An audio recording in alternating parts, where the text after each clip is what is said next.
All right, guys. This is Scott Golden, Megan Hall, joining you from Boca Raton, Florida. We're just back from the PPA Atlanta, Georgia Open. That was May 20th through the 23rd. And we did a pre-tournament show that we went over some stuff. We wanted to get you guys informed. Now, tonight, the tournament's done, wrapped up, finished. Everybody's getting back home. We have a phenomenal post-game wrap-up show for you guys. Megan and I will be discussing a lot of hot topics. So you guys were watching all weekend, so we want to get into some of the controversial things that happened, some of the highs and lows of the tournament, and just talking with different players about their thoughts and what we thought of the tournament. Yeah, and stay tuned because we probably will disagree on some of these topics. We'll see you guys there tonight. This is Scott Golden, Megan Hall. What we want to do with this show, and I'm going to let Megan explain what our vision is. Well, I think that we're looking to see and set expectations for the tournament, especially if we've been there before. What are we going to see that's the same? What are we going to see that's different? What can you guys expect if you're heading there or watching from home? We like to talk about matchups, who we think will do well in the draws. And ultimately, we really just want to highlight the great tours that we have and the great tournaments that we have throughout the country. I don't think that we'll just stick to APP and PPA. I think hopefully we do some other tournaments here and there in between those tournaments. Oh, certainly. You've got TOC, the Tournament of Champions in Utah. You've got the US Open, USA Pickleball Nationals. So there's some big tournaments outside of the APP and PPA. But what we're finding is that the tournaments that don't offer the cash prizes for the pros, you really won't find those pros at those tournaments that aren't offering bigger cash prizes now. So if you're a tournament director out there and you want to bring in the big pros, you better find some ways to bring in some money and disperse that out to pros, because they're being very selective about the tournaments that they're going to. Especially when the PPA and APP have such an extended season this year. I mean, it just seems to be each and every year it's growing and growing. Yeah. So it'll be interesting to see, in 2022, what the tour's schedule will be and how that will affect maybe some smaller tournaments around the country. Yeah, and one last thing on this subject. I want to be very clear, just so there's no confusion. We are not tied to PPA or APP. This just happens to be the Professional Pickleball Association Atlanta, Georgia Open tournament that we just attended. And so this show is not tied to either of those or any tournament for that matter. We're trying to bring a broader spectrum of information to you guys as the viewer. All right, let's get into it. Yeah, so let's just go back with what we talked about yesterday. Did you feel like, as a non-participant this time and just a viewer, and that sad face, that the tournament overall was a success? I do. I think it's a fabulous venue at the Lifetime Fitness in Peachtree Corners, Georgia. I've never been to Peachtree Corners, Georgia until last year when I attended the Atlanta Open, and it's really a great facility. How many courts are there? They had 45 courts, 9 were dedicated, the other 34 were, or 36 were. It's just, taped. we talked a lot about the way that the championship courts were set up and just really the grounds, how they were all set up. Really a ton of courts, beautiful facility in a nice, luscious green area near lots of hotels, restaurants, not far from Atlanta, the city, if you wanted to go. I think generally speaking, there's pickleball addicts tend to stay closer to the tournaments, but not everyone. I know a lot of people like to go and explore the area as well. So I want to talk about the championship courts because I think that those courts were beautiful. Yeah, also for anybody that's never been to the tournament or any tournaments that are bigger city tournaments, this one is about, to get perspective, it's about 40 minutes north, a little bit north and northeast of the airport. Try to plan ahead. Try to get a couple of people that you're going to see at the tournament to maybe split an Uber. It takes a little planning, but my Uber from the airport to the courts was about $40. Or you could rent a car, but you could rent a car, but that was pretty expensive this time. I don't know. They're just. And actually, our hotel had a shuttle, so we were able to take the shuttle from the hotel to the facility to Lifetime Fitness every day, multiple times a day, as many times as we wanted. So that was really nice. Yeah, and Chris and Chad did a good job of blocking off some rooms at those hotels, like the Hyatt Place and Hilton, a couple others. I think there's 3 that they allowed the pickleball players to get a little bit of a discount, and those hotels are very close. So let's talk about, on the outside courts was where most of the amateur play was. They had tape, which is not ideal, but they had a lot of Swift nets, which Swift nets are pretty good. They're temporary nets, but they're pretty solid. But let's talk about those 3 championship courts and how good Acrotech did. Boy, we're not getting paid by Acrotech to say anything nice about them, but they do a fantastic job with those courts, scrubbing them from a tennis court and putting them into pickleball. Yes, I mean the courts look beautiful, but what I like most about those 3 courts is the stadium seating. So we saw on Championship Sunday when they had all of the gold medal matches, all of the finals, we saw everyone crowded the stadium seating, and it was just really nice. No one was in each other's way. There weren't a lot of chairs. It was just really nice to see everyone there watching like it was a real sporting event. So I loved that. Different parts of the day, there was shade in some areas, no shade in others. It was a bit warm there, but overall the weather was great. There was no rain, so that was something great for the tournament that they didn't have to deal with this time around, unlike last time. So yeah, it was just great to have the 3 championship courts right there for everyone to view, and that they were all pro level matches. They had the senior pros featured there. I think when the pro matches died down, I think they even put some 5-0 matches out there, mixed matches as well on occasion. So it was really, really nice to get to watch 3 quality matches all at the same time. So I really enjoyed that. Yeah, let's talk about food. And this is a topic that gets tossed around at tournaments. For example, at the U.S. Open, I won't name any names, but there's a couple of pros that were kind of sick of eating burgers and hot dogs and curry food or something, to that extent. So what was the food like there? I mean, there was a deli up top. What was your overall perspective from that? I thought that for food, they had the beer garden, but mostly they were just selling beer. I was there with Frankie. I think they were selling food at some points throughout the day, but it wasn't... Well, they had hot dogs being sold like next to the beer truck outside, and then inside the deli they had some pretty healthy options. I didn't know that until I just saw it, but there was no sign saying that. So really, I just thought the only food option was inside Lifetime Fitness, which was like a small cafe. They had smoothies and different healthier options, I'll say, for people. But I know some people were upset, I guess, that they didn't have everything in stock that they had advertised, but I think it was just a busy weekend and they ran out of stuff. But overall, I thought the cafe was fine. I thought they got a little bogged down with how many people went in there to eat, but that's just the way it is when you bring these big tournaments or these big events into places like that. And to give perspective, this tournament had 1,167 participants. I thought the beer garden was a good choice. But I think they only had beer right there. I mean, I looked at like the little menu that they had, and it was like... Well, that is a beer garden. I know, but no water. I mean, it was hot. I'm just saying, it's not called a water garden, guys. It's a beer garden. Well, they did have water throughout the facility, actually, so I will say that. Yeah. But yeah, I mean, I think food... Luckily, this tournament, they had a beautiful facility where we were able to have a cafe where there was both options, healthy and...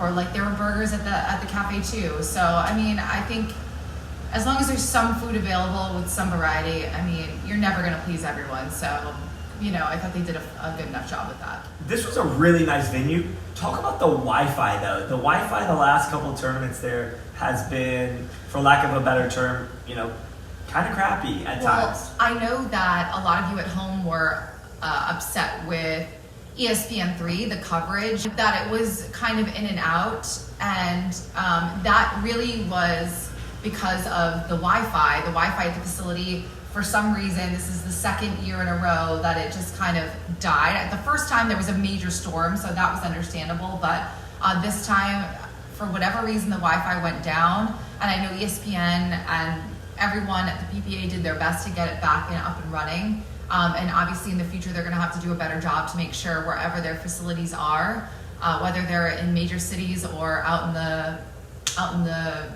cornfields, that there's enough Wi-Fi to deliver quality live streaming to everyone at home that wants to watch. So yeah, and I think that's a constant state of evolvement. I think that venue is great, but they do need to figure out something, because that's a very important part of bringing good quality content to the people at home, to the viewers, you guys. So definitely love to see that improved a little bit. Let's talk about just the matchups overall. Were you surprised on Championship Sunday about any of the players or teams that were in Championship Sunday? no, I wasn't. I think you saw all the best of the best on Championship Sunday. I mean, there were some newer faces. I mean, Leah Jansen at a PPA final, I mean, that's a big deal for her. So I think that was a nice friendly face that was maybe we didn't expect. But everyone else, I think, has been there. It was nice to see Jay and Pat in a PPA final as well. Before we get into the matchups and the details of the playing, I mean, let's talk about, the crowds for that Sunday. I think this is the first time that they've done, I mean, with the exception of the US Open, who kind of schedules it a little bit later, but they did all the finals on one day on a Sunday. So we saw, there was the women's singles final first, right? Mm-hmm. And we saw Catherine Parento and Leah Jansen. The crowd was amazing for that final. And the final went 5 games with Catherine Parento taking the gold, Leah taking the silver. I watched almost that whole match while my daughter was playing in the background with the pickle play kids. And that was such an amazing match to watch. And the crowd felt it. I mean, it was so intense. It was such a great match. And speaking of the women's pro finals bracket, let's talk about one of the controversial things that we saw in that bracket, which was, one of the things was Michelle Esquivel pulled out right before. So there was only 10 women in that bracket anyway, which is a little smaller than I anticipated. I thought there'd be some new faces maybe coming on the scene in the women's pro, trying to come after some of that money. They were paying out through 4 spots, and it was pretty decent money for singles. So Michelle pulled out the morning of. She had an injury. I think it was a right calf injury from the tournament before, or a couple tournaments before. So she was a little leery about playing, so that's fine. But in the second round, Simone Jargin got a bye in the first round. She goes into the second round against her student and prodigy who she got into pickleball, Catherine Parento. And Catherine comes out sharp in the first game, won 11-4. And then right in the middle of game 2, Simone just quit playing. I was doing the commentary. I can't explain what happened. I don't to this day even know. And we're seeing a bit of a trend with her in singles lately, just the US Open and this time. I think we're going to get to that at the end of the segment here, because I know we want to get into a little bit of that more in detail, but absolutely Catherine ended up beating Simone in the singles bracket, which is why you didn't see Simone in the finals. Otherwise, she would have been in 3 finals that day, and I know she was already exhausted after those 2 finals, the women's doubles final and the mixed final. So yes, Catherine was able to get by Simone, and we'll come back to that later, because I think that's a hot topic that people are wanting to talk about. But I know for Michelle, I know she had been injured, and with singles, we'll see it with Vivian David as well. And many other players, including a lot of the men, is it worth it to play singles? It takes so much effort, and the men have such a bigger bracket to get through. Singles day is just one entire day, so it's a long day of playing, and then you still have 2 more days right after one another with no break that you have to play mixed and men's or mixed and women's doubles. So I think that we see people who have maybe nurse injuries, whether it be knees, ankles, elbows, wrists, whatever it is, that sometimes they opt out to save themselves for doubles or to not re-injure themselves for that tournament or future tournaments. So I think that's what we saw with Michelle Esquivel. And I will note, which we'll talk about later, I thought she had a fabulous tournament. with doubles. So I can't wait till she's back on the tour playing singles strong. So yeah, and let's talk about you mentioned it just earlier. I got a little sidetracked on that controversy, but the crowds on Championship Sunday, they started out pretty strong. Catherine Parenteau and Leah Jansen had a huge crowd. People were lined up all around the wall. The stadium was full. We went into then the men's singles, and it was still pretty good. And then we went into the women's pro doubles finals, and it was still pretty strong. But then the women's pro doubles was before the men's singles, wasn't it? Or they did singles first, then doubles? They did the singles first. Oh, okay. So all I know is for the women's doubles match, boy, they had, oh my gosh, an incredible 5-game match with Lee and Annalie Waters versus Simone Jardim and Lucy Klovalova. That was an incredible match, filled with lots of controversy. We're going to talk about that. Yes, but I think when we're talking about the crowds, we saw more so for the women, there were large crowds, and the women singles and women's doubles played a little bit earlier on in the day, and as well as the men's singles final as well. But when it came to the men's doubles final, and it's in particular the mixed final, I mean, no one was in the stands practically. There were people watching, but it didn't compare. For some reason, it faded a little. Right, and Scott and I were discussing why was that? And I think we mentioned, we talked about people going home. It's just the end of the tournament, and people have flights. They've got to drive home, etc. So just having to get home for maybe work on Monday morning or to get back to their families. And then I wasn't sure. I didn't mention this last night, but I'm mentioning it now. The very last match was mixed, and how many times in the past year, when Lucy and Matt have been matched up against Ben and Simone, have Lucy and Matt taken it? I mean, they generally always have quality matches, but I mean, do people just think that, Ben and Simone are going to take it?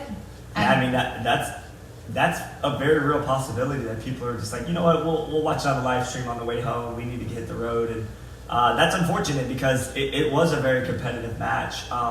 And we'll get to that too. It always is, right? It always is. They always have fantastic matches. Absolutely. And I've been curious to see and to hear from Lucy and Matt as to what they think they need to do to overcome Ben and Simone, because I know that they've done it in the past, but they haven't done it in the recent past.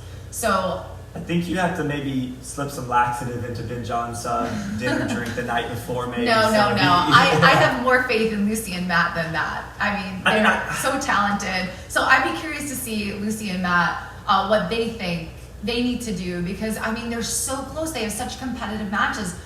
What is it that gives Ben and Simone that edge? I mean... Well, I talked to Matt a little bit afterwards. He had a big smile on his face. Of course, he tweaked his ankle in that game, that third game, and we'll talk about that. But he just mentioned that how phenomenal Ben and Simone are, and really Simone is their rock solid, steady.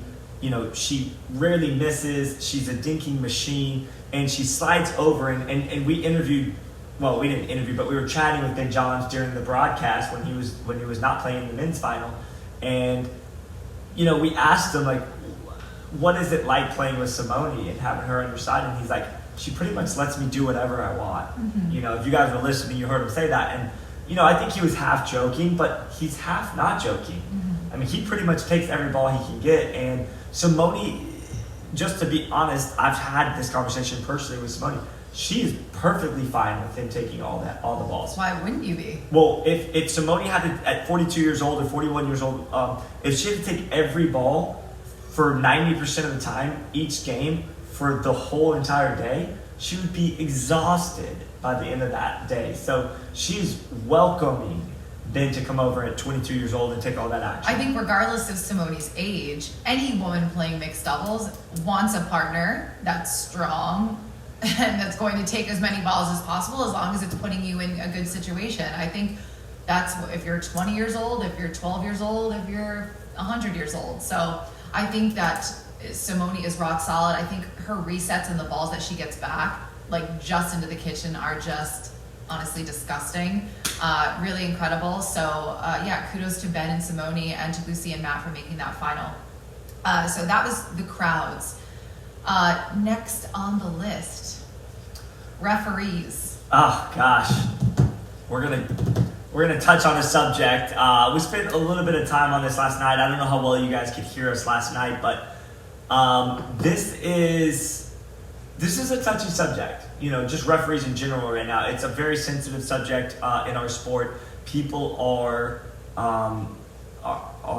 involved behind the scenes that are trying to get the referees up to par, and they've done a great job. I mean, I don't want to get into shouting out everybody that's behind the scenes, but you know, I can think of some instrumental people in Don Stanley, Mark Pfeiffer, Byron Frezzo, and just names like that have been really, really working hard for the last 2 or 3 years, getting the systems put in place for referees, getting the training system up and going. And I think we're coming up on our 3rd year, if I remember Don Stanley correctly saying that they're coming up on the 3rd year for training. So we're starting to see some fruits of that labor.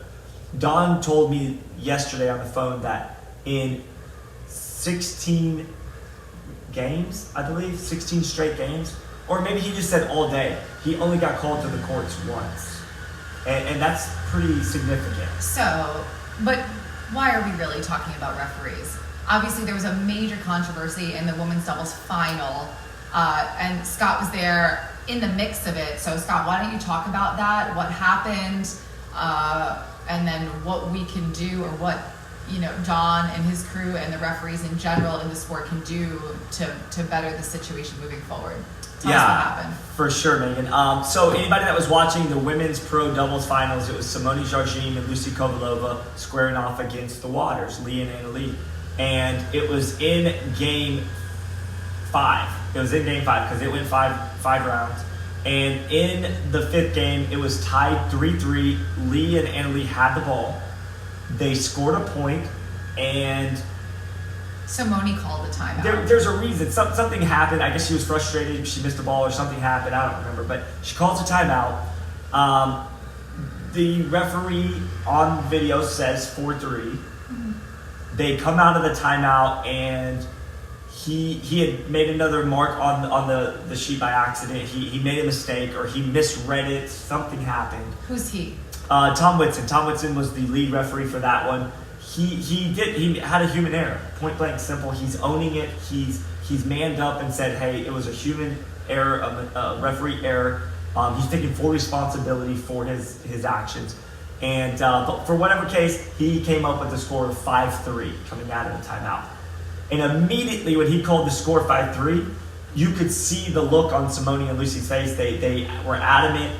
Simone even went over there to them, to Tom, and was adamant about it was 3-3. We lost the point. We called the timeout, and it should be 4-3. So then, so anyway. Well, so I think you at home put yourselves in Simone and Lucy's shoes, and I think I've never experienced someone giving the other team an extra point. I've experienced people making poor line calls, which I think happens all the time in every game, by accident or on purpose, both. But I can't imagine being on the other end of a referee giving the other team an additional point that wasn't deserved.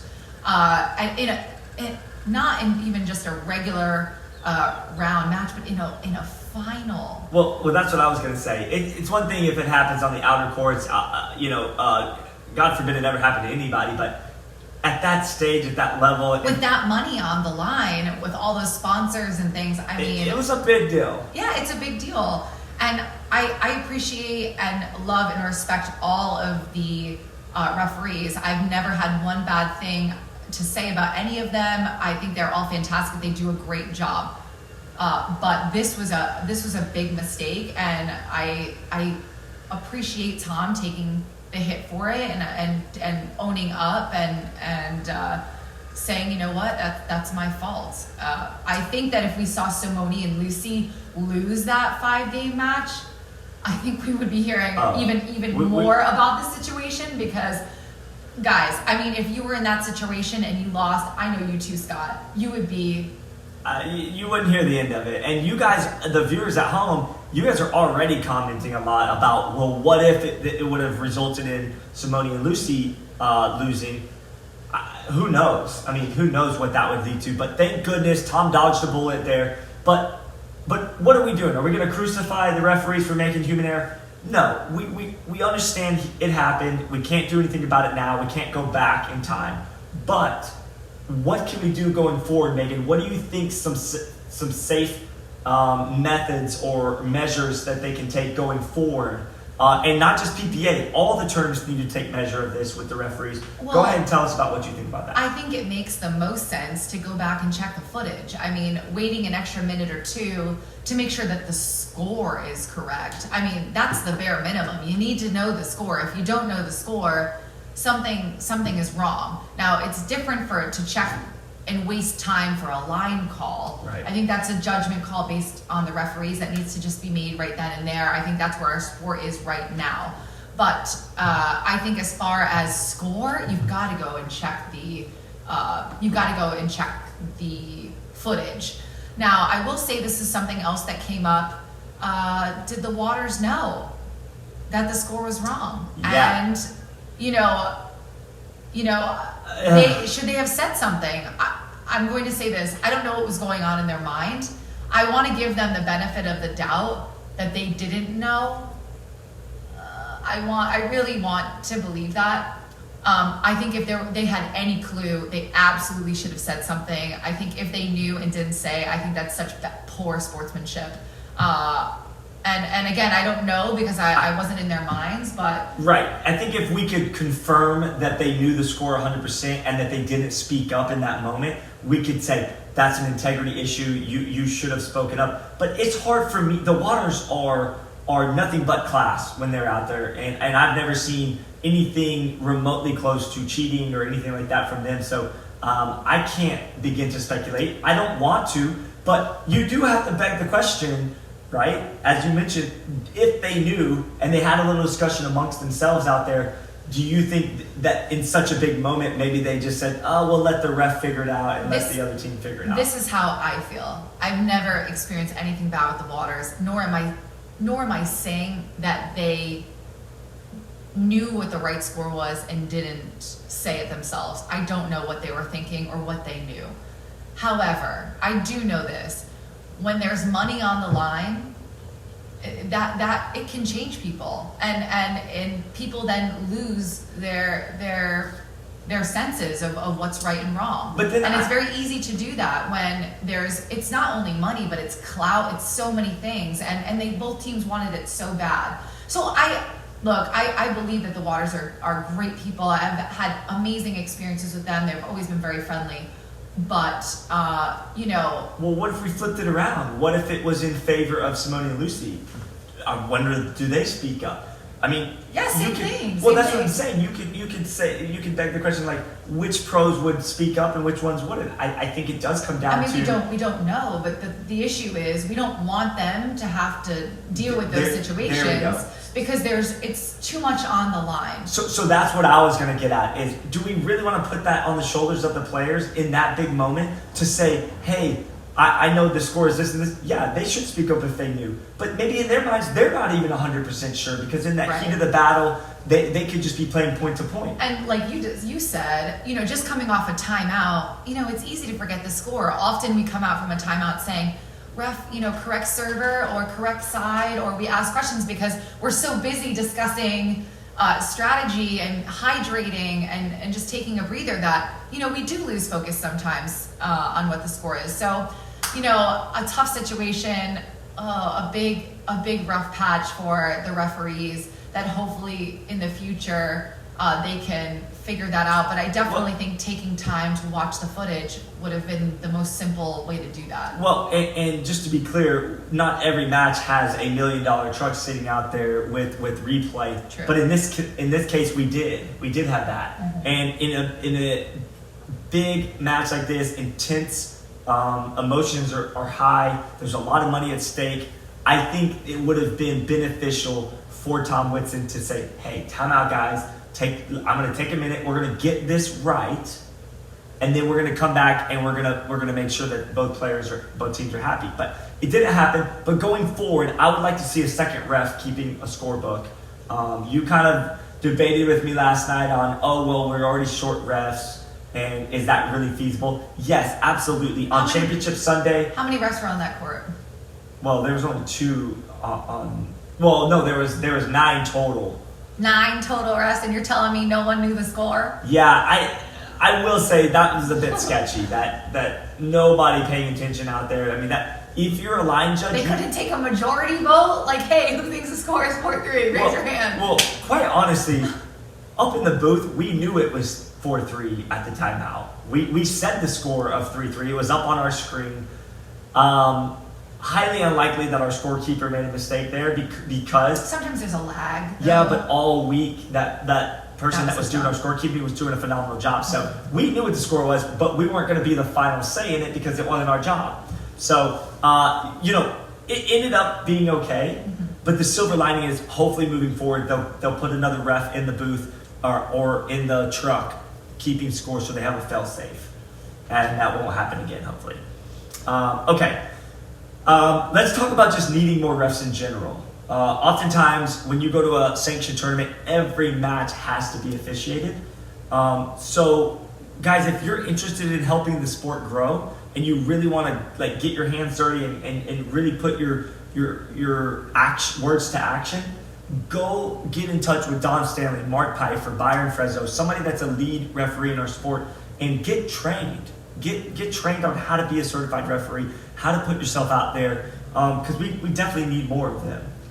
I mean, we need more of them for sure at the rate that the sport is growing, but honestly, they get paid nothing. Well, so, not nothing. They get paid. Close to nothing. I mean, it's they get paid, but I mean, when they're, in the case of this past weekend, some of the refs had 16-hour days. And these aren't spring chickens, I asked Scott if this was an okay thing to say and to determine. I mean, the majority of refs that we see are 50 plus, right? Yeah. Right? So, I mean, they're out there 16 hours a day, maybe multiple days in a row if they're not playing. Generally, I think the refs go there to ref, but, sometimes I don't even think they're covering the costs of travel in some of these cases to do these tournaments. So these are really people that are just passionate about the sport, which is why I have so much respect for them. But hopefully in the near future, we'll get some more refs, young refs, old refs, everyone in between, just so we can do more with the sport, especially for these pro level matches, but for everyone. It's just a good thing for everyone to have these refs making sure everything is kosher and running smoothly. So this is funny. John Hennigan says, "Move on, please." But listen, this is important to understand, guys. We have to figure out ways to have silver linings in these controversial issues. That was a very hot topic. I mean, it's still being discussed online right now. So, we're going to spend a little bit of time on these controversial issues and hopefully bring light to solution. We're not just here, right, Megan, to bash refs and to talk about how Tom Whitson messed up. I really don't even want to focus on that, to be honest. Yes, it's fun to address those things and to maybe bring light to what happened, but really we're wanting to keep this from happening in the future. And that's the reason we're talking about it. All right, we're going to close that chapter. We're going to be done with that, as John Hennigan said. But let's talk about pro match highlights. What were some of the highlights this weekend that kind of stood out to you, Megan? So I think epic win, Jay Duvier and Pat Smith defeating Ben and Colin Johns. I think that was one of the highlights of the weekend, probably one of the highlights of their career so far in pickleball. I know they've beat them once before at a tournament recently, Phoenix. Probably Phoenix. So I think for them to do it a second time, it just goes to show that, they're in it to win it, their heads are in the game, and they want it. I think it's always easier because I think everyone expects Ben and Colin to win. So all the pressure is on them. So Jay and Pat should be going into that match free and just playing their game. And I think as we saw, when they play their game, they're able to beat the best in the world. So I was really happy for Jay and Pat. They're super nice guys. Happy that they beat Ben and Colin, who are also very nice guys. But nice to see some different faces in the finals of a men's pro gold medal match. So that was a highlight for me to watch Jay and Pat defeat the Johns brothers. Yeah, they were on fire that game. I actually did the commentary for that one, and you could tell Jay and Pat were on a mission to get that win, and they did so in dramatic fashion for sure. It took them 3 games, but I mean that's Ben Johns and Colin Johns. You're going to expect to go 3 games if you're going to beat them. Rarely does it happen. I believe on center stage in one of the tournaments, it might have been Phoenix. Jeff Warnick and Zane Navratil beat Colin and Ben in the second round, I believe, and it was in 2 games, and it was very, very fun to watch that. But it doesn't happen all that often. What about a second one? What's another, not necessarily upset, but a big win for a team? So as I was talking earlier about Michelle Esquivel, I thought she had a really great weekend. She has just coming back from an injury, hasn't played any tournaments really, just nursing that injury, which I think Scott said was a calf injury, and didn't play singles this tournament, but did play doubles. She played doubles with Jay Dubier, and she played women's doubles with Sarah Ansberry. And I thought her and Sarah, for a team that don't play together often, they played very well. They had a great showing, a great run.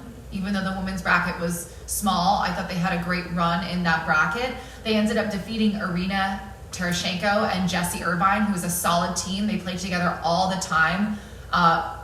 They're fluid. I mean, Jessie is a dropper and a solid defensive player with some offense as well, obviously. And Irina obviously pulling the trigger, more so the more aggressive player in that team. So Michelle and Sarah obviously being one of the best players on tour as far as defense and dinking and thirds and touch on tour, I believe. Hooking up with Michelle, who I think Michelle, you can tell me if you think you have a different opinion, but I think Michelle is a well-rounded player. I think she's got great touch, but also has power and pace. For sure. So I think that was a good matchup and a great win against Jessie and Irina. Yeah, and I want to just bring up one sidebar. I happened to just be on Friday night. I was in the hotel room and I was just scrolling through Facebook. Sarah Ansberry doesn't post all the time. She's posting more and doing things more on social media, but she wrote a pretty lengthy post about how she was not happy with her play on Friday. Yeah. In mixed with Rafa. Yeah, in mixed with Rafa. And how she was, kind of negative, and she was hard on herself, and she said there's not been that many times in her career where she was that negative and disappointed, but this was one of those times. But she ended that post being positive, saying, hey, tomorrow is a fresh day. It's important for me to get my mind right, to be engaged and there mentally and physically for my partner, Michelle Esquivel. For her and her partner. Correct. Because what I loved about Sarah's vulnerable post is that no matter what your level, whether you're playing at a beginner level, intermediate, advanced, pro level, everyone goes through this. It's the ups and downs of, emotion and the mental game. And we all have bad days, right? We all have bad 100%. days, even the pros, even Sarah Ansberry. So I love that she shared that on Facebook about her mixed day and then came back and played dynamite in the women's bracket with Michelle. So super kudos to Sarah and Michelle for a nice showing in the women's doubles. Dane, I want to talk, Dane just mentioned something in the comments about, do the fans want to see other players in the finals, new faces, or are you happy? Are people happy seeing the same Ben and Simone, Matt and Lucy? Yeah, well, we'll get to you in a minute, but I want to hear from everyone that's watching, what do you guys think? Are you wanting to see new faces beating these top players? What are you wanting to see? Are you love these battles between Matt and Lucy and Ben and Simone, or Lucy and Simone versus the Waters, or Tyson and Riley versus Ben and Colin? What are you guys wanting to see? I would love to hear from you in the comments so we can talk about it. But what is your take, Scott? Well, I'm also a fan. I'm a player, I'm a commentator, but I'm also a fan of pickleball. and generally a fan of sports. And I know, like, I like watching the Ultimate Fighting Championship, the UFC, and when there's an underdog playing against a favorite, you know, you always want to root for that underdog. You always want to see that underdog come out and prevail. And I think for me, it's like, dude, I have no problem seeing Ben and Simone in the finals. But I would love every once in a while for maybe a Jay DeVilliers and Sarah and Michelle Esquivel to make a dramatic run through the bracket, catch fire at the end of the bracket, and get to that gold medal match. What could be more exciting than seeing them overtake the champions? Right. You know, I mean, Ben and Simone, I don't know how you feel, but I don't think they're going to get beat for quite a while unless there's some type of injury from one of them that keeps them from being at 100% because they're so dominant. I disagree. I think there are teams out there that absolutely can beat them. They just haven't found, you know, the way to do it, and it's not going to be easy. They're so, not only is their skill set so solid, but their mental game is so solid. They make quality choices in high pressure moments, and that is the difference between them and every other team that's out there right now. And if there is a team that can come out there and do the same, you know, they can overtake Ben and Simone. They're not invincible. I agree with that thought process, but when you watch Ben, I mean, I was in the commentary booth when he was playing singles and mixed doubles. He was dominant in both the performances that he was out there on center stage. The guy is just an elite level above the elite players. Like, he's in a category of his own right now. Can people beat him? Yeah, absolutely. Pat and Jay show that he can be beat. But I'm going to tell you right now, Tyson Mcguffin is a phenomenal singles player. Was on top of the sport for a while, and still is, really, to be honest, in singles. And Ben beat him in 3, 11-3, 11-6, 11-6. And you can tell, guys, and if you were watching this, you can see that Tyson was just racking his brain during the middle of those games, trying to figure out what can he do to take down this Goliath in our sport. And I'm going to tell you, Ben plays with such confidence, Megan. I just don't see it happening anytime soon. I mean, you and I have talked about the Tyson and Ben battle, and obviously they're both ridiculous pickleball players, amazing pickleball players. I have so much respect for both of them. But I feel, and who am I? But I feel that Tyson plays into Ben's game. Well, let's talk about that for a second. That's the cat and mouse game you're talking about, right? Yeah, I feel like Tyson falls into Ben's trap of playing that game, and it doesn't work. Ben's better at it. Ben is better at it. So Tyson honestly was the first to kind of, I think, be the most dominant in singles for a little while. He was like at the top, and then Ben came on the scene, and Ben was like, you know what, I'm gonna change things up. I'm gonna play singles a little different. And we've had this conversation with Jan David or Jan Poppy out of Bonita Springs, and he was saying that Ben is a phenomenal singles player, but he's almost bad for TV because he plays it in such a methodical, like almost breaking down the opponent each point to point, and it's not flashy, but it gets the job done almost every time. It's a tried and true method for him. Would you like to see Ben go into more of an aggressive, like beast mode, passing shots and stuff like that? At this point, Ben doesn't have to do a darn thing because no one is playing him.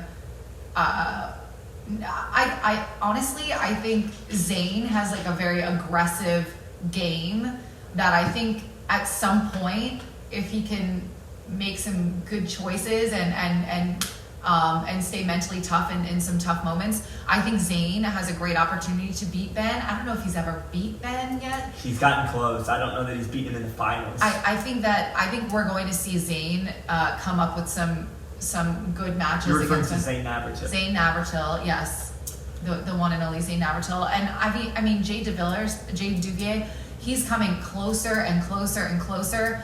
But even Jay, I think sometimes can fall into Ben's like hypnotic play. I just don't think I don't think that Ben can be beat at his game because he's so good at it. I think we're gonna see someone, if it's not someone that's already currently on tour, I think we're gonna see some young gun come up and play like Juan Araya, but younger. younger, faster, harder, and I think we're going to see someone take over Ben at some point. Juan may take exception to what you just said there. No, look, Juan, you are happy belated birthday, by the way, but you are a phenomenal player and killing it on the tour right now. But I mean, let's be real, 44 years old, 45 years old maybe now, to Ben's 21 or 22. I mean, 20 years ago, if Juan were on the pickleball tour, I mean, we might be talking about a different story. But let me ask you your thoughts on watching the women's pro singles versus the men's. Which one was more exciting for you to watch in that? I mean, obviously, the women's, it was so competitive.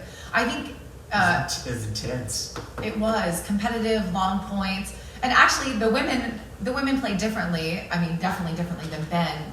Ben has all the shots at the net, but the women are attacking more. They're a little bit more aggressive, maybe a little less patient, myself included, but yeah, definitely by far the women. That's not always the case. I think it's just sometimes matchups, it's days, that always can change from tournament to tournament. So just so happens at this tournament, the women's finals, both of them were fire. So yeah. And one last matchup, Tyson Mcguffin teamed up with Annalie Waters, 14-year-old phenom, and played in the bronze medal match against Catherine Printo and Riley Newman. Now, one thing to note about that is both of those teams through the bracket at some point, I think, lost to Ben and Simone.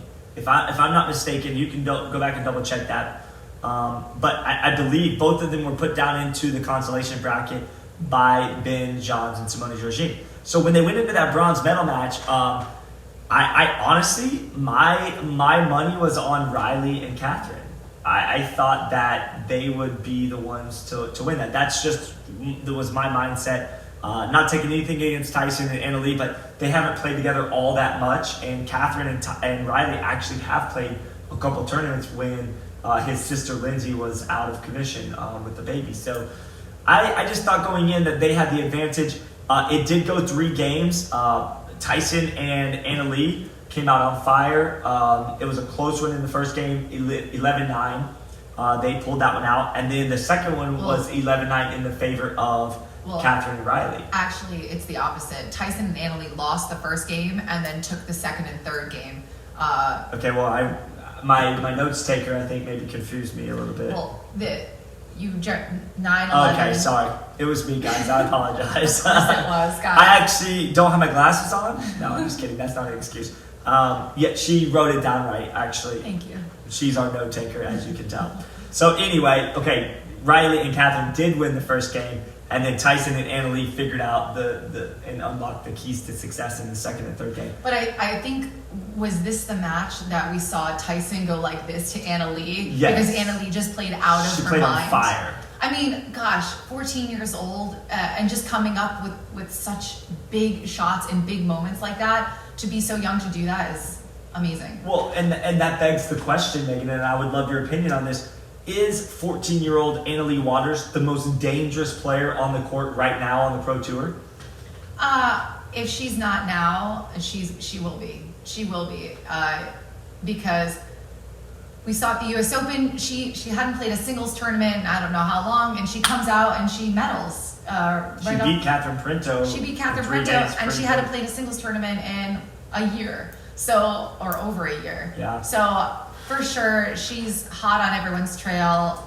She's definitely the next big thing, and we'll see. We'll see how things work out for her. In a year ago, before COVID, let's just say pre-COVID, the knock on Annalie Waters was that when she doesn't play with her mother, she doesn't do that well in mixed or even in women's. But now we're seeing her taking a bronze in mixed pro at a big tournament with a lot of money at stake with a very high profile player in Tyson Mcguffin. And she got a silver with her mother in silver. So she's medaling 2 out of the 3. She did not medal. I believe Irina Tereshchenko may have beat her, or maybe she beat Irina. I really can't remember, but she beat Irina and then I think lost. Leia took her out, I think, in the next round. We'll double check that stuff. But anyway, the point is she got very close to medaling in all 3 of those brackets that she played in. So She lost to Leia. Yeah, so Leia beat her, but my point, I guess, is she's 14 years old, and she's already medaling in 2 out of the 3 brackets that she played in, and we're still fairly Pro-level tournaments. Pro-level, and we're still fairly early into the season, for these tournaments. So who knows her ceiling and potential for 2021 Absolutely. and going forward. So I'm excited to see what she's doing. Her 2-handed backhand roll from the left side is insane. No, and not only that, but my favorite is when she sits in that middle and then just freaking unloads on that backhand. I mean, that's my personal favorite shot, but whew, she, with that paddle tech paddle, man, she just can rip it. So, which is what the Waters are known for anyway. Absolutely. All right, so next on the list is the Golden Boy Hot Shot Spotlight. Was there a point throughout the tournament that stuck out to you, that you want to mention now, Scott? Man, there's several that come to mind, but the only one that I feel like was just significant, and it was definitely the hot shot of the weekend. It was in the mixed doubles finals on Sunday. Ben Johns was on the left side. Matt Wright was on the left side on his team, and they were in some exchanges and some dinking. And Ben Johns just did a little, shoulder shake, a little shimmy, and he took that ball inside out, and he just broke Matt Wright's ankles, guys. If you were watching it live, you saw it. Us in the crowd, we were going crazy. Like literally, Matt Wright came up to Scott afterwards and said, after that, he literally almost sprained his ankle and struggled the rest of that match because of that one shot. Yeah, he basically sprained his ankle on that move and trying to recover. So yeah, I mean, it was an impressive, just for anybody, you guys play. I mean, just imagine taking the ball and doing that past a pro level guy like Matt Wright. Like, for him not to even put a paddle on it, you just have to just, clap and give kudos to Ben Johns. Well, I will say it's probably payback because I know Matt Wright is very manipulative on the court with his shots. So for Ben to get Matt on I think something that Matt Wright does very well, I think is hysterical. So. All right, Ben, I'm working on that shot, buddy. I'm going to call you. Going to find out how to get that done. Keep working. Yeah, it might take a little longer for me. Guys, that should be one of those shots that you go, hey, don't try that at home.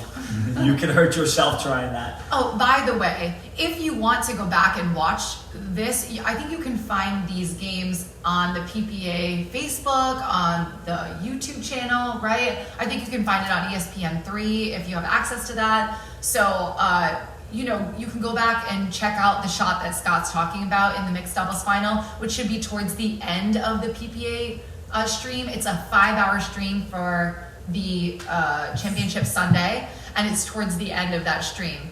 But you got to watch, honestly, you got to see that shot, but you really have to watch the women's doubles final. That's a must. That's a must. You got to watch it. And if you're going to watch that, you need to block off at least 2 hours because that match went every bit of 2 hours. Insane play. Loved those matchups. What did you think about the Atlanta, Georgia Open teaming up Chris Wolf, Chad Cromwell, teaming up with Connor Pardoe and Connor Ogden to form the Atlanta, Georgia Open moving forward on the PPA stop? Their new format, 3 out of 5 on Championship Sunday. You can't lose and get back to the gold. All those things combined with playing up to the semifinals, taking everything on Sunday. I mean, what's your final take on that? I have mixed feelings about it. I think the way that pickleball is set up, there are no breaks. It's day in, day out, and if you're at the best of the sport, you're going to be playing all day, every day, throughout the 4-day event. So, or 3 to 4 day event. So I think we're lucky that we didn't see any of the top players play all three events. Ben and Colin were not in the men's final, so Ben only played 2 of the events. Simone was only in 2 of the events, the 2 of the finals on Sunday. So, and she was exhausted. I don't know about Ben, but I think that if we're seeing some of our elite pros, the top pros in the sport, I think it's going to be a lot for them to play the best of 5, potentially 3 in 3 brackets all in one day. I actually think potentially it's dangerous. Potentially. I think it does make great pickleball, and the atmosphere was so awesome and amazing. I just don't know if that's where we want to go. To play devil's advocate. Well, to agree first and then play some devil's advocate. I agree that if you potentially made it to, if you triple crowned and you went 5 games in every round, you could go 15 games in a short period of time, which would be significant at the pro level. But if you watch Ben Johns and his 2, he was the only player to sweep in 3 games in singles against Tyson Mcguffin, and the only player in mixed, well, the only team in mixed to sweep all 3 games against Matt and Lucy. So he only played 6 games, which is basically a warm-up for Dane Gingrich, which, by the way, I'm going to address here real quick because this was not on my sheet of paper, but since Dane wants to throw that out there, I love it. First of all, I would like to take a little credit because I know when there's somebody good that I have next to me, so I recruited Megan. But I want to be clear. Last night, Megan was in charge of the live stream. What? There was no last night? And it had what to live be, stream last night? It had to be deleted because Megan was in charge. So you guys are now getting a good quality stream here because I took lead. And also, I don't know that you guys could get Megan to come out here and do this on her own and do this stuff because you don't know behind the scenes. It takes a lot to get this girl to sit down and do this with me. I mean, she is not... she's a willing participant, but she's not just going to be, jumping on a live stream here and there. So for any beautiful faces that you see that Megan has out here on the stream, it's due to the hard work behind the scenes that I've done. Of course, right? Of course. Always turning it around and making it... Now, to give her credit, once she gets in this hot seat, she takes charge and is far better than I could ever do. That's not true. That's not true. But from a recruiting standpoint, I absolutely recruited a phenomenal co-host here in Megan Hall. All right. Anyway, last controversial subject is, which you had mentioned in the beginning, is Simone. Simone playing Catherine in the women's singles bracket and forfeiting? No, retiring. Retiring. It used to be called forfeiting. We found that out. So I'm going to say Catherine, I didn't see it, but Catherine played Simone and won the first game 11-4. They started the second game, in which then Simone retired. Like 3 or 4 points in. It was not very far into that second game. Okay, correct. You were there. You saw, and she did not give a reason for stopping the match. There was nothing medically going on as far as we knew. As far as we knew, yeah. Scott asked Catherine afterwards, and Catherine... She just kind of was vague about it. She just said, she didn't really give me an answer, and that's Which fine. is fair. That's absolutely fair. And to be honest, right, Megan, sitting here right now, this is not about calling Simone Jardim out about what she did. What I want to know, and I'm going to ask you this question, because you come from tennis, it begs the question, do we need to start putting some things in place as a sport to keep players at that elite level with that much money on the line, with sponsors, with broadcasting, and a lot of just investment in these games? Do we need to keep them from pulling out just like that for no reason, without a medical injury or a medical doctor's excuse? I think you mentioned yesterday that in tennis there are rules that are set in place where if you do that, if you do that several times, again, I don't know the exact rules on the Pro Tour in tennis, but you need to be injured. Otherwise, you can be penalized potentially in that tournament or for future tournaments playing. So I think that obviously it's not a team sport. I mean, would a pitcher on a mound all of a sudden just say, I'm going to stop playing? Maybe Simone was injured. I don't know. Did you talk to the ref? Well, and is that something that should be public knowledge? Well, that's what was just brought up on the stream, is that, at the pro level, injuries should be confidential. I don't disagree with that thought process. I'm not even saying that that's the case. I just mean if Simone or let me just back that off and be less specific. If any pro player with sponsorship, with even some of the elite ones that we have, the higher tier level, is getting paid to just be there. They're called player contracts, appearance fees, if you will. should they be held responsible and their feet to the fire, and be able to think in a bigger box outside of themselves? In other words, Simone has the right to withdraw if she's injured. But if she's not, shouldn't she just have to fight through those feelings of not wanting to finish singles just for the purpose of, and then look, she withdrew in the middle of that second game. Mm-hmm. How about just finish that game out and then withdraw from the tournament after that, which is what she ended up doing anyway. She withdrew from the next round. Right. I think that just like in tennis, and if there's any golfers or any other sport that you can chime in and let us know what the rules are in other sports, I think sometimes it's hard to compare team sports, but it still applies. In tennis, you can fake an injury. Oh, my thumb, it hurts. Have a doctor come and look at it. You go out there, you try and play a couple more points. No, I just can't do it. My thumb is killing me. There's always ways around it. But I think, do we as a sport want to make it more difficult for these players to just quit whenever they want, whenever they feel like? Again, I'm not saying that Simone did or didn't do that. I have no idea. But I do think that there should be something down the road in place that says so that gives them consequences. If it's happening on a reoccurring basis, that's what I'll say. Eric is commenting on here that the medical injury should be confidential. That's not what I'm referring to. If you have a medical injury, by all means, withdraw, take care of yourself. If you're feeling overheated, whatever. I don't believe that to be the case this past weekend, but I'm not 100% confident on that either, so I'm not going to really touch on that.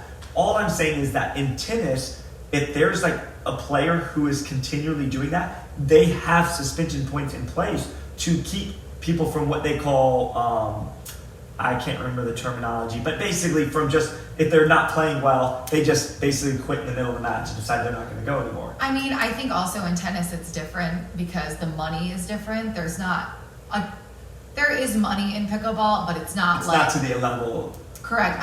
Okay, so are there any golfers watching? That's what I'm curious about. Would you see just a golf professional playing his 18 rounds of golf or whatever it is? I'm horrible. But would you just see someone stop in the middle of playing? He's saying that they can withdraw at any point after the event starts, and if they withdraw before in PGA golf, they can replace them. Look, but you can't. In singles, if she withdraws, she's just out. So it's very different. And look, we're not. I don't want to speak for Megan here, but I'm not saying that Simone shouldn't be able to withdraw. I'm asking the question, with sponsors and money and all these things on the line, does it need to be, addressed that maybe pro players can't just withdraw at any point just because they don't feel like playing? I think also, obviously, we've heard a little talks, here and there about the situation because Simone is the number one player in the world. So if John Smith from North Dakota, no offense, John, that's my uncle, by the way. I bet it is. It was withdrawing and didn't give a reason, it wouldn't be highlighted. But because she is the best player in the world, it's being highlighted and questioned, which is really just what we're getting at. And we'd love to hear what you guys think. Some of you have been commenting down below about how it should be confidential, and I agree with that. If there's a medical issue, and if there's a rule in place in the future, I do think the medical issue should be confidential if chosen to be that way from a player. But if there is a medical reason, I think it's fine to just say it's a medical issue and call it a day. I don't think anything else needs to be discussed. Right. So anyway.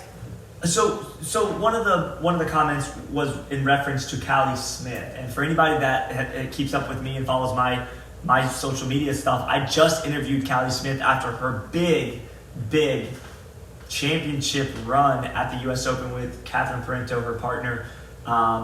It was fortunate that was played on Saturday night, not on Sunday, because if that had been held on Sunday, Megan, that would have not been an upset. There would have been a forfeit, and Simone and Lucy would have walked to the gold medal podium easily. So let's address that, because that's a good question. She said, if all these championship Sundays start to happen, if more tours and tournaments start to follow suit with this 3 out of 5 and championship Sunday, does that mean that Callie Smith is not going to be able to appear in any gold medal matches? The simple answer, Megan, is yes. I think Scott did a great interview with Callie Smith, and if you haven't watched it, go check it out. Is that on The Kitchen, Scott? It was The Kitchen on Facebook, yes. So you got to go check that out, because she definitely talks about this, and her coming from tennis, she had to do that all her life. You know, she would make it deep into the tennis brackets and then unable to play on Sunday when you play either the semifinals or the finals. So I think it would be the same for pickleball. You know, she would continue to play, and that would just be something that she has to live with. I don't think all tournaments are going to go to that format. I don't think that it doesn't make sense for a lot of the tournaments. It's not a squeaky clean format either. I mean, there's definitely some issues with it, I think. But yeah, I mean, she'll just have to deal with that. I don't think that's a big deal. She's dealt with that all her life, and she'll just have to deal with it if that's where pickleball goes. Well, also keep in mind too that the best she could do at this tournament was bronze. She knew that going in, and so did her partners, Catherine and Adam Stone. For whatever reason, not to my knowledge of it, I don't know any details, but Adam Stone's willing to play with Callie Smith, knowing that she can't play on Sunday. Let me know out there if you had the opportunity to play with Callie Smith, but knew that she couldn't play on Sunday. Would you take it? Yes or no? Let me know. I would. I straight up will raise my hand right now and say that I would play with Callie Smith anytime she wants to play up until Saturday night. Now, also, I won't name the specific player, but there's a male player on the tour at the pro level that doesn't have a ton of mixed doubles partners lined up all the time. It's a very prolific player, but maybe struggles a little bit to get mixed partners. Told me point blank that he would play with Callie Smith anytime she needed it, and would be more than happy to take bronze in any tournament and forfeit that opportunity to play for the gold medal. So, I don't think she's out of options. I think it's just going to limit the number of people that are lining up to play with her. Well, and if we see this format more, technically she could go to the gold, but her and her partner would have to forfeit. So she's still able to get silver. She just won't be able to get gold. And that's not going to be good viewing for the tours, because if they're not having a final to show people, that's potential ticket sales lost and some other things. But again, I don't think that's where our sport is going, but we'll see what the future has in store. Well, and I do remember somebody recently saying, like, well, what if Callie would have made it to all the gold medal matches? Well, the PPA took precautions knowing going in, so they said she would basically have to forfeit the opportunity to play for the gold. I mean, the best she could do in any of those brackets was bronze. So she knew that going in. So let's say she made it through the winner's bracket. They just told me that the best she could do in their tournament was bronze. Interesting. That's because what I was they told. wanted to see gold medal matches. Well, yeah, they couldn't take the risk of Callie Smith being in all three of those things and all three being forfeit. Interesting. So they just said, they basically, look, and I would like to be very clear on this. This is not a PPA thing. This is a Callie Smith personal decision to not participate on Sunday. Right. The simple answer with it, right, Megan, is that the tournament can't cater their needs around one player. Yeah. Now, I would like to see what would happen if Ben John said he was Mormon and couldn't play on Sunday. That begs the question. Would they? It would be a whole can of worms, because then Lucy has a wedding to go to on Friday, and Simone has her daughter's birthday on Saturday, and Colin then has you cannot favor one player over the other. If the sport goes in that direction, which it will not, no one's that foolish. But if they do go in that direction, it will be a free for all, and it will be the end of pickleball, because it's impossible to please everyone. And once you do for one, you must do for the other. So so it just can't be that way. But there's I don't know if you want to get into some of what's being spoke about. Steve Kennedy brought up that the PPA doesn't follow. They're not USAPA sanctioned. They're not USAPA sanctions, which is why they can adjust some of their rules. They decided not to bring on some newer rules that have brought to the game. One is with the serve, one is with the let cords. Right. For the pro players. For the pros only. We had this discussion off camera, and I think we both agreed, I believe we both agreed that I think they should stick to, if they say, okay, well, we're going to do let serves on the PPA Tour, it should be across the board for amateurs and pros. And let me tell you why. They don't have amateur and pro referees separated. You might do, as a referee, you might do a pro match, come off that pro match and turn around and do a 3.0 match. Way too complicated. So it not only does it get complicated, it also gets confusing for those referees to distinguish in their mind. And I have a quick funny side story. I don't always play pro level, but at the Phoenix tournament, I played with Dave Weinbach's son, Ryan Weinbach. Do you remember that? Yes. And that was the one that they had just come out and said like they were not going to participate with the new rules that were implemented from the USAPA. And so I was facing Ben Johns and Colin Johns in the second round with Ryan, and I just decided, because of the new rule where you can drop serve, I just decided I was going to drop the serve and hit it. And I didn't say anything to anybody. I didn't tell anybody. I just dropped the serve and I smacked it to Ben Johns. And the referee was like, "Whoa, time out, Scott, you can't do that. Like that doesn't apply to the pro level here at the PPA." And I was like, first of all, like this is funny, and we all had a good laugh about it. I was like, second of all, though, this is confusing. Like APP does this, PPA does this, and then USAPA is trying to control both of those, and neither one of the tours really feel much weight from that. But now I will say the APP has chosen to sanction their tournaments, right? Mm-hmm. And the PPA has chosen not to. What I feel like is that this topic is a very hot topic. That's a whole nother discussion for another day, because there's a lot to this, and there's a lot more that I think you and I can and should get into at another time about it, because obviously there's a lot going on in pickleball, and there's stuff that needs to be addressed. So another segment, another time. Yeah, I mean, we're coming up on an hour and 15 minutes. That's where we basically ended yesterday. So we're right at that mark. Yeah. We're going maybe a tad bit over what we were hoping to go. We were trying to keep it to 60 minutes, but man, these hot button topics are pretty easy to talk about for a little while. They get your brain kind of thinking in that direction, and it's just easy. Okay, so final thoughts about the tournament. Are you asking me? Oh, I'm asking you. I'm asking you. I'll take the final word today, Scott Golden. I like it. I'm just kidding. But final thoughts on the PPA Atlanta Georgia Open. How do you feel? You know, overall, it was a success. Obviously, with any tournament, you're going to have hiccups. You're going to have bumps in the road. A couple of the bumps were a little bit more like speed bumps and caused a little bit of a rift in the pickleball community. We touched on those. Hopefully, they can address those between this tournament and the next one to put in some safety policies, some fail-safes to keep these things from happening again. And I will give credit to the refs. That doesn't happen very often at that level, in that stage. So, you know, those issues with referees should be corrected. But overall, I thought it was a success. The venue was great.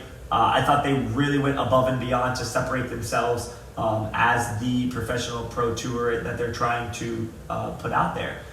They did a great job, and honestly, APP does a great job in their own right as well. Both tours, I think, are doing a phenomenal job of growing the sport at the pro level and really trying to make their mark in history. Proud of both Ken Herman and the Pardo family and all the people associated with just trying to grow the sport overall. Final thoughts, Megan? Well, I want to say kudos to Chad Cromwell and Chris Wolf, who really, I think, saw a vision for the tournament and hooked up with the PPA. I thought overall the tournament was a success. I enjoyed the venue. The vendor booths were in a prime time area, so if any vendors are looking to be at a pickleball tournament in the future, I thought this was a great venue and a great setup. Parking was easy and well structured. Just an overall a great tournament with great pickleball at a nice venue. So kudos to everyone at the PPA and anyone associated with the Atlanta Georgia Open, because I thought it was a success. Do you want to give Pickle Play a quick shout out? Yes, I spent the weekend, so I did not play in this tournament, but I spent the weekend with Alex and Blake Reno. I said Reno, but he corrected me very quickly. It's Reno. They are the owners of Pickle Play. My daughter and their 3 kids spent, the weekend together, and they are phenomenal people, wonderful, and they provide this free service through Pickle Play. And you can go on there, you can search for courts, which is what I do all the time. You can search for players in that area. If you're new to an area, if you're on vacation and you're looking for people to play with or courts to play on, it's a great tool to use for any pickleball players. So, and they will be at other tournaments in the future. So they are such nice people. Even if you're not interested in the app, which you're a fool not to be interested, but introduce yourself, because I think they're going to be around the sport of pickleball for a very long time. So yeah, so shout them out and say hello to them at a tournament that you're at very soon. Could not agree more. As Megan gets up and hits the finish button, I'll allow her to hit the finish button, but not the start button anymore. No, I'm just kidding. Megan does a great job. I'm going to let her hit the end button on that. And while she's doing that, if you guys enjoyed this show, if you enjoy what Megan are putting together for you guys, this is for you guys. This is not for our benefit. Please leave a comment in the comment section. Let us know what your thoughts are. Maybe some topics we can talk about going forward. Topics moving forward, and also things that we can work on. Pros, cons. Send us a message. We would love to hear from you as to how we can improve, do better, and topics for the future. So yeah, and I'll certainly be sending Dan Gingrich a message of letting him know how he can improve I'm going to send his comment flowers, section. Flowers, chocolates, whatever he wants. Super, super fun, guys. I hope you guys enjoy the rest of your day. I'm going to go play some pickleball after this. I'm not sure what Megan's going to be up to, but we'll see you guys on the next show. This is Scott Golden, Megan Hall at the 2021 PPA Atlanta, Georgia Open post-tournament wrap-up show. We'll see you next time.